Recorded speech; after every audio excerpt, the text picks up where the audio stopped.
இலங்கை போர்க்குற்றம் தொடர்பாக ஐநாவின் அறிக்கை மீது நடந்த பொது விவாதத்தில் இடம்பெற்ற முக்கிய அம்சங்கள் தொடர்பாக விவரிக்கிறார் நமது மூத்த ஆசிரியர் விஸ்வநாத். அவரிடம் விவரங்களை கேட்கலாம். விஸ்வநாத், ஐநா மனித உரிமை ஆணையம் தாக்கல் செய்த அறிக்கையின் மீது நடைபெற்ற விவாதத்தின் முக்கிய அம்சங்கள் என்ன? பத்மபிரியா, நேற்றைய தினம் ஐக்கிய நாடுகள் மனித உரிமை ஆணையாளருடைய ஆய்வறிக்கை, அதாவது இலங்கையில் நடைபெற்ற கிட்டத்தட்ட 9 மாதங்களுக்கு மேலாக நடைபெற்ற குற்றங்கள் குறித்த சர்வதேச குற்றங்கள் குறித்த விசாரணை அறிக்கை முறைப்படி நேற்று தாக்கல் செய்திருந்த அசீத் அல் ஹுசைன், ஐநா மனித உரிமை ஆணையாளர், அதில் ஏற்கனவே அவரோடு வெளியிட்ட அந்த அறிக்கையிலே மிக மிக தெளிவாகவும் அங்கே போர்க்குற்றம் நடைபெற்றதற்கான ஆதாரம் இருப்பதாக சுட்டிக்காட்டியிருந்தார். இந்த நிலையில் அதற்கு பின்னர் அமெரிக்கா ஒரு 2 வரைவறிக்கைகளை தாக்கல் செய்யவிருந்தது, வெளியிட்டிருந்தது. அதற்கு பிறகும் கூட நேற்றைய தனது உரையிலே மிக கடுமையான வார்த்தைகளை ஐநா ஆணையாளர் பிரயோகித்திருக்கிறார். குறிப்பாக உள்நாட்டு விசாரணை என்ற ஒரு விசாரணை அங்கே ஏற்படுத்த முடியாது. காரணம் என்னவென்றால் அங்கு நடைபெற்ற கொலைகள் சர்வதேச குற்றங்கள் அடங்கிய படுகொலைகளை மிக சாதாரண கொலைகளாகவும் குற்றங்களாகவும் தான் அங்கு பாதிக்கிறார்கள். அதற்கான சட்டங்கள் அங்கே கிடையாது என்ற அடிப்படையிலே ஒரு ஹைபிரிட் என்று சொல்லக்கூடிய கலப்பு நீதிமன்றம் வேண்டும் என்ற கருத்தை மீண்டும் மறுபடியும் வலியுறுத்தியிருக்கிறார். இது பற்றி நமக்கு விரிவாக பேசுவதற்காக டாக்டர் பால் நியூமன், நாடு கடந்த தமிழீழ அரசாங்கத்தினுடைய ஆலோசகரும் ஆய்வாளருமான டாக்டர் பால் நியூமன் இருக்கிறார். அதே போல ஊடகவியலாளர் தர்ஷன் ராஜகோபால் நம்மோடு இருக்கிறார். டாக்டர் பால் நியூமன் குறிப்பாக இந்த மிக கடுமையான வார்த்தைகளை பயன்படுத்தியிருக்கிறார். அவர் குறிப்பாக என்ன சொல்லியிருக்காருன்னா, the state security sector and justice system have been distorted and corrupted by decades of impunity என்று சொல்லியிருக்கிறார். இது பற்றி அவர் சொல்லியிருக்கிற விஷயம் ஏற்றுக்கத்தக்கது தான். ஏன்னா இது டிகேட்ஸ் ஆஃப் இம்ப்யூனிட்டினாக்க 1948 தமிழ் மக்கள் அடிச்சிட்டு வராங்க. நிறைய ஒப்பந்தங்கள் போட்டிருக்காங்க. ஒரு ஒப்பந்தத்தை கூட இலங்கை அரசாங்கம் மதித்தது கிடையாது. தமிழ் மக்கள் மேல் தாக்குதல்களை 1977 ஆண்டு தொடங்கி 83 அந்த பீக் பீரியட்ஸ் தொடங்கினது 83 போர் தொடங்கினதுலேருந்து இன்னி வரையிலும் தமிழ் மக்கள் மேல் நடக்கின்ற தாக்குதல்கள் இன்னும் முடியல. அது மட்டும் இல்லாமல் ஜயித் மற்றது என்ன சொல்கிறாருனாக்கா, கொலம்போ நகரத்தில் வேணுமானா ஒரு சில மாற்றங்கள் ஏற்பட்டிருக்கலாம் இந்த ஆட்சி மாற்றம் வந்த பிறகு. ஆனால் தமிழ் மக்கள் வாழக்கூடிய பிரதேசத்தில் எந்த ஒரு மாற்றமும் ஏற்படலை. ஏன்னா இராணுவம் இன்னுமே தமிழ் மக்கள் வாழக்கூடிய பிரதேசத்தில் இருக்காங்க பெரிய அளவில் இராணுவ முகாம்களில். ஸோ அந்த இதில் இம்ப்யூனிட்டின்றது என்னன்னாக்கா, இப்போ யார் ஒரு இராணுவ அதிகாரி கூட இதுவரையிலும் எந்த ஒரு குற்றத்துக்கும் தண்டிக்கப்படலை. அதில் பெரிய அளவுலேயே எல்லாருமே குற்றம் செஞ்சு, குறிப்பாக அங்குள்ள பாதுகாப்பு துறையும் நீதித்துறையும் கரப்டட் என்று சொல்லியிருக்காரு. ஊழல் படிந்ததாகவும் கரை படிந்ததாகவும், அதாவது குற்றத்திலிருந்து தப்பித்துக் கொள்வதற்கு உதவுவதாக இருக்கிற ஒரு மிகப்பெரிய குற்றச்சாட்டை முன்வைத்திருக்கார். அப்படி பார்க்கும்போது இது ஒரு தமிழர்களுக்கு மிக ஒரு ஆதரவான அறிக்கையாக இருக்கிறதா? அந்த விதத்தில் இது ஒரு நல்ல அறிக்கை. இந்த இதில் நீங்கள் பார்த்தீங்கன்னாக்கா, இந்த ஜுடிஷியல் சிஸ்டம் பற்றி அவங்க பேசும்போது, இப்போ முன்னாள் தலைமை நீதிபதியாக இருந்த சிராணி பண்டார் நாயக்கே சீஃப் ஜஸ்டிஸே அவங்க தூக்கி போட்டு மோகன் பெரிஸ் என்றவரை கூட்டிகிட்டு வச்சாங்க. மோகன் பெரிஸ் ஜட்ஜாக கூட இருந்ததில்ல. சடனாக மோகன் பெரிஸ் சீஃப் ஜஸ்டிஸாக எடுத்துகிட்டு வந்தாங்க. அதுபோல் இப்போ இருக்கிற நீதிபதிகள் எல்லாம் மஹிந்த ராஜபக்சே அப்பாயிண்ட் பண்ண நீதிபதிகள். அது ஒன்று. ரெண்டாவது என்னன்னாக்கா, இலங்கை சட்டமைப்பில் எந்த ஒரு குற்றத்துக்கும் மர்டர்ன்னு தான் பார்ப்பாங்க அவங்க. இப்போ போர்க்குற்றத்துக்குன்னு தனியான சட்டங்கள் கிடையாதாங்க. வார் கிரைம்ஸுக்கு தனி சட்டம் கிடையாது. கிரைம்ஸ் அகெயின்ஸ்ட் ஹியூமானிட்டி, நம்ம மனித தன்மைக்கு விரோதமாக நடந்த குற்றங்கள் என்ன இருக்கோ அதை தண்டிக்கிறதுக்கு அங்கே சட்டங்கள் கிடையாது. ஸோ அந்த அடிப்படையில் தான் அங்கே இந்த ஜுடிஷியல் மெக்கானிசமை மொத்தமாக மாற்றணும், சர்வதேசிய அளவுக்கு எடுத்துகிட்டு வரணும். அது எடுத்துகிட்டு வர முடியாது. ஏன்னா அங்கே அவங்க பாராளுமன்றத்தில் 225 பேரில் மெஜாரிட்டி இருக்கிறவங்க சிங்கள மெம்பர்ஸ் ஆஃப் பார்லிமெண்ட், அவங்க எம்பிஸ். ஸோ அந்த பாராளுமன்ற உறுப்பினர்கள் தமிழ் மக்களுக்கு சாதகமாக இருக்கிற எந்த ஒரு இந்த கான்ஸ்டிடியூஷனல் அமெண்ட்மெண்ட்ஸ் என்ன சொல்கிறோமோ அதை எடுத்துகிட்டு இந்த சட்டத்தையே மாற்றக்கூடிய வாய்ப்புகள் இல்லை. அதனால தான் ஜயித் அவர்கள் என்ன சொல்கிறார் என்றால், ஒரு ரோபஸ்ட் ஹைப்ரிட் மெக்கானிசம்ன்றது தான் எடுத்துகிட்டு வரணும். ஏன்னா இலங்கையில் எந்த ஒரு சட்டமும் கிடையாது, லோக்கல் சட்டங்கள் எதுவுமே கிடையாது. இந்த போர்க்குற்றங்களை விசாரிக்க மற்றும் மனித தன்மைக்கு விரோதமாக நடந்த குற்றங்களை விசாரிக்கின்றது படம் மிக தெளிவாக எழுதியிருக்காங்க இந்த ரிப்போர்ட்டில். இதில் குறிப்பாக இன்னொன்றும் சொல்லப்பட்டிருக்கிறது. அதாவது ஐக்கிய நாடுகள் மனித உரிமை ஆணையாளர் ஒரு 3 பேர் கொண்ட குழுவை விசாரிக்கும் பொழுது, இந்த அறிக்கை தொடர்பான விசாரணை அறிக்கும் பொழுது, இந்த விசாரணைக்கு உதவிய சாட்சிகள் சொன்ன சாட்சியங்கள் மிரட்டப்பட்டதாகவும் துன்புறுத்தப்பட்டதாகவும் ஒரு குறிப்பிட்டிருக்கிறார். அந்த அடிப்படையில் உள்நாட்டு விசாரணை என்பது எந்த விதத்திலும் ஏற்க முடியாது என்பதை ஒவ்வொரு பேராகிராஃபில் வலியுறுத்தியிருக்கிறார். இது பற்றி உங்களுக்கு கருத்து? அது உண்மைதான். ஏன்னா யார் யார் இப்போ இந்த குழுவே அங்கே போகாத பட்சத்தில் 3000 பேர் இவங்க விசாரிச்சிருக்காங்க விட்னஸஸ். இந்த 3000 பேரை விசாரிச்சதில் வந்துட்டு அதிகமானவர்கள் வெளிநாட்டில் வாழக்கூடிய தமிழ் மக்கள், அங்கேருந்து தப்பித்து வந்தவர்கள். இந்த 10 பேர் குழு 3 பேர் அட்வைசர்ஸ் இருந்தாங்களே, அவங்கள ஒருத்தரை கூட உள்ள விடலை விசாரணை செய்ய. அதையும் குறிப்பிட்டு அவர் சொல்கிறாரு, ஜயித் சொல்கிறாரு, ஆட்சி மாற்றம் வந்தால் கூட எங்களை வந்துட்டு விசாரணை செய்ய உள்ள அனுமதிக்கலை.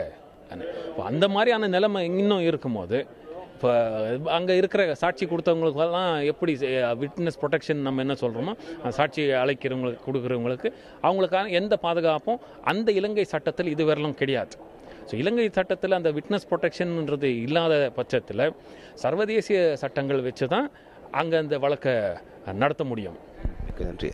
தற்பொழுது தர்ஷன் ராஜகோபால் நம்மோடு இருக்கிறார். தர்ஷன் ராஜகோபால், 2005 மனித உரிமைகள் ஆணையத்திலே வந்து தொடர்ச்சியாக தமிழ் மக்கள் வந்து தாங்கள் பாதிக்கப்படுவதாக குற்றம் சாட்டி வருவார்கள். அந்த அடிப்படையில் பார்க்கும் பொழுது இந்த அறிக்கை மிக ஒரு வலுவான அறிக்கையாக அமைந்திருப்பதாக நீங்கள் கருதுகிறீர்களா? ஐநா ஆணையாளருடைய அறிக்கையானது உண்மையில் பாதிக்கப்பட்ட மக்கள் அல்லது சூழ்நிலையை, கள சூழ்நிலையை சரியாக புரிந்து கொண்டிருக்கிறார்கள். ஐக்கிய நாடுகள் சபையுடைய ஆணையகம் சரியாக புரிந்திருக்கின்றது என்று எங்களால் கூறலாம். என்றால் அவருடைய ஆரம்ப கட்டம் இந்த செப்டம்பர் மாத கூட்டம் தொடங்கும் போதாக இருக்கட்டும், அல்லது தற்போது நேற்றைய தினம் அவர் சமர்ப்பித்திருந்த அறிக்கையாக இருக்கட்டும், உண்மையிலேயே அவருடைய அந்த கருத்துக்கள் வந்து நியாயமானதாகவும் பாதிக்கப்பட்டவர்களுடைய பக்கத்தில் இருந்து ஒரு சரியான கருத்தினை எடுத்துரைத்திருக்கிறார் என்று நாங்கள் நம்பலாம். இந்த ஆவணம் குறிப்பாக வந்து சர்வதேச விசாரணை வேண்டும் என்ற ஒரு கோரிக்கையை, ஒற்றை கோரிக்கையை மட்டுமே முன்வைத்திருக்கக்கூடிய தமிழர்களுக்கு இந்த அறிக்கையில் வந்து சொல்லப்பட்டிருக்கிற விடயங்கள் பற்றி இன்னும் விரிவாக புரியவில்லை என்று நினைக்கிறோம். காரணம் என்னவென்றால் இது போன்ற ஒரு வலுவான ஒரு அறிக்கையை இதுவரைக்கும் இலங்கை விவகாரத்தில் எந்த ஒரு ஆணையம் அளித்ததில் என்ற அடிப்படையில் நீங்கள் இது வந்து உள்நாட்டு விசாரணை நிச்சயமாக இயலாது என்ற ஒரு உள்நாட்டு விசாரணை இருந்தால் இவர்களுக்கு நீதி கிடைக்க வாய்ப்பில்லை என்று ஐநா மனித உரிமைகள் ஆணையாளரே தெரிவித்திருக்கிறார். அப்படிப்பட்ட சூழலில் இன்றைய ஒரு தீர்மானம், இன்று கொண்டு வரப்படக்கூடிய தீர்மானம், அமெரிக்கா கொண்டு வரக்கூடிய தீர்மானம் மீண்டும் உள்நாட்டு விசாரணை நோக்கி சென்றால் இதற்கும் அறிக்கைக்கும் இடையே உள்ள வேறுபாடுகள் ஏற்படும் அல்லவா? நிச்சயமாக. இப்ப இது 2 அறிக்கையாக ஆக போகிறது. காரணம், ஐக்கிய நாடுகள் சபையினுடைய அந்த ஆணையாளருடைய பரிந்துரை கேட்பதான் கடந்த காலங்களிலே அமெரிக்கா தன்னுடைய நிபந்தனைகள் உட்பட்ட அந்த பரிந்துரைகளை மேற்கொண்டிருந்தது. ஆனால் இந்த முறை ஐநா ஆணையாளர் மிகவும் கடுமையான வார்த்தை பிரயோகங்களோடு இலங்கையில் எவ்வாறான பிரச்சனைகள் நடைபெற்றதோ, எவ்வாறான ஒரு சூழ்நிலையில் இதுக்கான தீர்வு ஏற்படக்கூடிய வாய்ப்பு இருக்கிறதோ அவ்வளவையுமே அலசி ஆராய்ந்திருக்கிறார்கள். இதற்கு ஒரு காரணம், கடந்த ஐக்கிய நாடுகள் சபையினுடைய ஆணையாளராக இருந்தவர் மிகவும் பிடிவாதமாக இந்த விசாரணையை, அதாவது இலங்கைக்குள் அனுமதிக்காவிட்டாலும் கூட நாங்கள் இந்த விசாரணையை மேற்கொள்வோம் என்று குறிப்பிட்டிருந்தார். அந்த குறிப்பிட்ட சாட்சியங்களின் அடிப்படையில் தான் இன்று இந்த அளவுக்கான நீதி எடுபட்டிருக்கிறது. இந்த நீதி எடுபட்டதுக்கோ அல்லது ஐநா ஆணையாளருடைய அறிக்கை இவ்வளவு காட்டசாட்டமாக வந்ததுக்கு காரணமே நீங்கள் குறிப்பிடுகிற 3000 4000 அந்த சாட்சிகள் கொடுக்கப்பட்ட விடயத்தின் மூலம் தான் அவர்கள் அதிர்ச்சிக்குள்ளாகி இருக்கிறார்கள். இவ்வளவு பெரிய பிரச்சனைகள் இதற்குள் நடந்திருக்கிறதா என்று. எனவே இந்த அறிக்கையிலிருந்து அமெரிக்காவும் மிக கீழே போகக்கூடிய வாய்ப்பு வந்து அவர்களுக்கே இல்லை. காரணம் என்னவென்றால் ஆணையாளருடைய ஐநா ஆணையகம் ஒரு பக்கம் ஒரு செய்தியை சொல்கிறது, அமெரிக்காவானது தங்களுடைய உள்ளக அரசியலுக்கு ஏற்ப, இலங்கையினுடைய காய் நகர்த்தலுக்கு ஏற்ப தங்களுடைய முடிவை மாற்றிக் கொண்டிருக்கிறது. இதனுடைய முடிவு இன்று வருகை தந்ததுக்கு இன்றைய அமெரிக்காவுடைய இந்த தீர்ப்புக்கு பிறகு சில நேரங்களிலே இதில் மாற்றங்கள் ஏற்பட்டால் அது நன்மை பயக்கும், அல்லது 2 வெவ்வேறான துருவங்களாக அமைந்திருக்கும். ஆணையம் குறிப்பிடுகிறது ஒரு விடயம், அமெரிக்கா குறிப்பிடுகிற இந்த பிரேரணையானது ஏற்றுக்கொள்ள முடியாத அளவுக்கு தான் செல்லும் என்பதில் ஐயப்பாடுகள் இல்லை. மிக்க நன்றி. டாக்டர் பால் நியூமன், இதில் வந்து குறிப்பாக வந்து விடுதலை புலிகளுமே வந்து அப்பாவி மக்களை கொண்டிருக்கிறார்கள், தற்கொலை படை மூலமாகவும் போட்டி குழுக்களையும் கொண்டிருக்கிறார்கள் என்று குற்றச்சாட்டை வைத்தார்கள். குறிப்பாக இந்த அறிக்கையிலே கருணா குழுவினுடைய பெயர் குறிப்பிடப்பட்டிருக்கிறது. அதை வந்து அவர்கள் வந்து குழந்தைகளை வந்து படையில் சேர்த்தா குறிப்பிடப்படல, ஐநா அறிக்கையிலே குறிப்பிடப்பட்டிருக்கிறது. இது பற்றி உங்களுக்கு கருத்து என்ன? 1999 ஒலாரா ஒட்டுனு என்ற ஒரு உயர் அதிகாரி ஐநா சபையிலிருந்து போய் விடுதலை புலிகளோட பேசி ஒரு ஒப்பந்தத்தை போட்டார். குழந்தை போராளிகளை நாங்கள் சேர்க்க மாட்டோம். அதிலிருந்து எல்டிடி வந்துட்டு விடுதலை புலிகள் குழந்தை போராளிகளை வந்துட்டு போரில் உபயோகிக்கிறத நிப்பாட்டிட்டாங்க. ஆனால் 2004 வெளியில் வந்த கருணா குழு குழந்தைங்களை நிறைய உபயோகித்திருக்காங்க கடைசி வரையிலும். இது வந்துட்டு அவர் என்ன சொல்கிறாருனாக்கா, in consultation and consent of the Sri Lankan army. So Ilangai இராணுவத்துக்கு தெரியும் கருணா குழு வந்துட்டு குழந்தைங்களை உபயோகிக்கிறாங்கன்னு. ஸோ அந்த இதில் வந்துட்டு கருணாவையும் இவங்க தண்டிக்கணும். அது தெரிந்த உயர் அதிகாரிகள், இராணுவ அதிகாரிகள், அவங்களையும் தண்டிக்கத்தக்கது தான் இந்த தீர்மானம் வந்து தமிழர்களுடைய கோரிக்கைகளான தங்களுடைய ஒரு சுயாட்சியோ அல்லது வந்து தங்களுக்கான சமநீதியை கிடைப்பதற்கான தீர்வை இட்டுச் செல்வதற்கு இந்த அறிக்கை எந்த அளவுக்கு உதவும் என்று நினைக்கிறீர்கள்? இப்போ இந்த அறிக்கையை நீங்கள் பார்த்தீங்கன்னா போன வருஷம் வந்த அறிக்கையில் பார்த்தீங்கன்னா நிறைய விவாதம் நடந்தது வந்துட்டு ஆப்ரேஷனல் பேரா 10. இந்த ஆப்ரேஷனல் பேரா 10 என்ன சொல்லுதுன்னா சர்வதேசிய விசாரணை தேவைன்னு.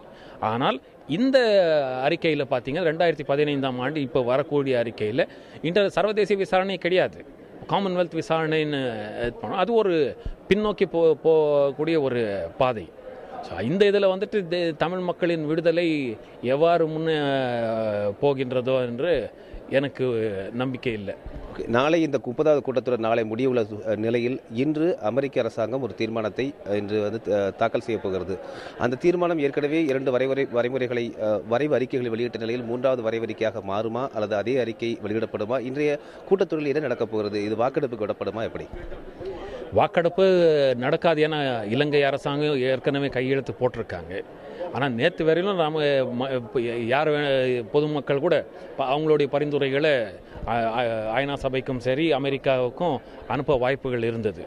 ஸோ அந்த பரிந்துரைகளை அமெரிக்கா ஏற்றுக்கொண்டால் மற்றும் இலங்கை ஏற்றுக்கொண்டால் இந்த 3வது வரிவு ரெசல்யூஷன் என்ன வரப்போதோ அதில் மாற்றங்கள் இருக்கலாம். அப்படி இல்லைன்னா 2வது வரிவில் என்ன இருந்ததோ அந்த 2வது வரிவில் இருந்ததை தான் திருப்பி வாசிக்க போகிறாங்க. வாசித்துட்டு யுனானிமஸாக அக்செப்ட் பண்ணுவாங்க. யாராவது எதையாவது ஒரு நாடு தமிழ் மக்களுக்கு ஆதரவாக இருக்கிற நாடுகள் ஏதாவது இருந்தால் அதுக்கு அப்ஜெக்ஷன் தெரிய வச்சாங்கன்னாக்கா அந்த காலபட்சத்தில் வாக்களிப்பு நடக்கும். இந்தியா நிச்சயமாக அதை செய்யாது. இப்போதைய சூழ்நிலையில் மற்றும் ஒரு கேள்வி, இந்த ஐநா ஆணையர் அறிக்கை ஒருபுறம் இருக்கிறது, அதே போல் அமெரிக்க தீர்மானம் ஒருபுறம் இருக்கிறது. இதற்கு வலிமை அதிகம், எது செயல்படுத்தப்படும்? செயல்முறைக்கு வருவது அமெரிக்கா எடுத்துகிட்டு வர தீர்மானத்தை தான். ஆனால் இந்த OSL ரிப்போர்ட் என்ன இருக்கோ இந்த OSL ரிப்போர்ட்டை வச்சு மற்ற மாற்றங்களை எடுத்துகிட்டு வரலாம். 18 மாதங்களுக்கு பிறகு வரக்கூடிய அறிக்கையில் அதுக்குள்ளே இந்த 18 மாதங்கள் எல்லாருமே சேர்ந்து தமிழ் மக்கள் எல்லாம் புலமைத குழுக்கள் எல்லாருமே சேர்ந்து வேலை செஞ்சாங்கனாக்கா இந்த வரக்கூடிய மாற்றங்களில் நிச்சயமாக 18 மாதத்துக்கு பிறகு எடுத்துகிட்டு வர வாய்ப்புகள் இருக்குது. மிக்க நன்றி.